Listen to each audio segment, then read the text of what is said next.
everybody just to silence their phones. Once again, I'd like to welcome everybody. For those of you that don't know, Jordan Rubin was very sick, and through nutrition, he was basically able to restore his health. And we are very excited and very lucky to have him come and share his experience here with us and his knowledge of supplements and nutrition. So, without further ado, I'd like to welcome Jordan Rubin.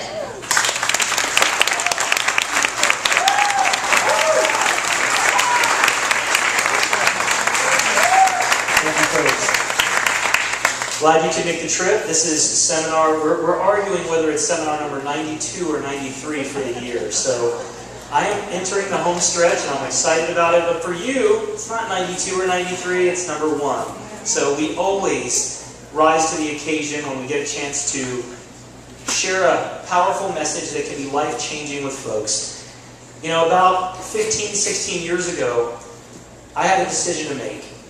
I had already visited 69 medical experts, conventional medical doctors, sought natural cures from around the world.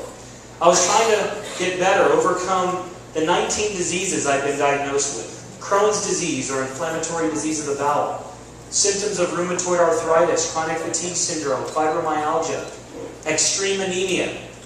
I had fungal infections, viral infections, bacterial infections, parasitic infections, kidney problems, liver problems, heart problems, prostatitis, urinary tract infections. But most troubling was the fact that at a height of nearly 6'1", my weight had plummeted to 104 pounds, and I could only get around in a wheelchair.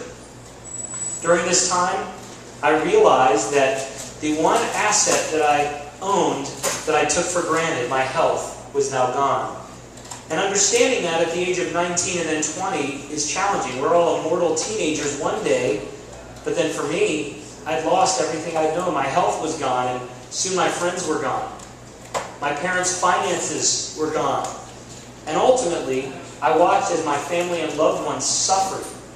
And I felt like it was my fault. Their heart would break seeing their son or grandson or brother struggle the way that I did. Those 2 years seemed like one long nightmare of having surgery done on my digestive tract without anesthesia.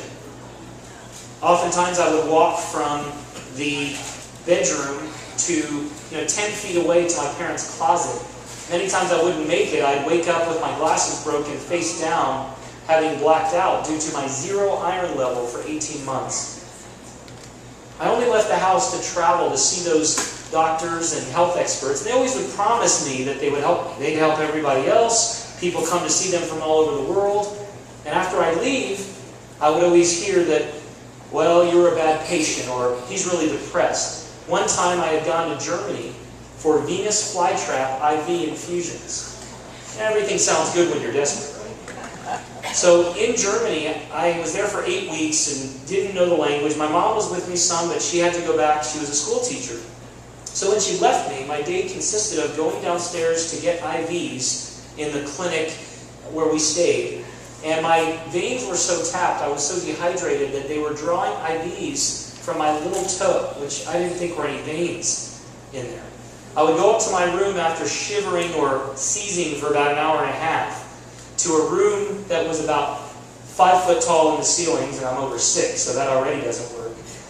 I was really in lots of pain, so they gave me tincture of opium, which is kind of the old day painkillers, which are less toxic but less effective.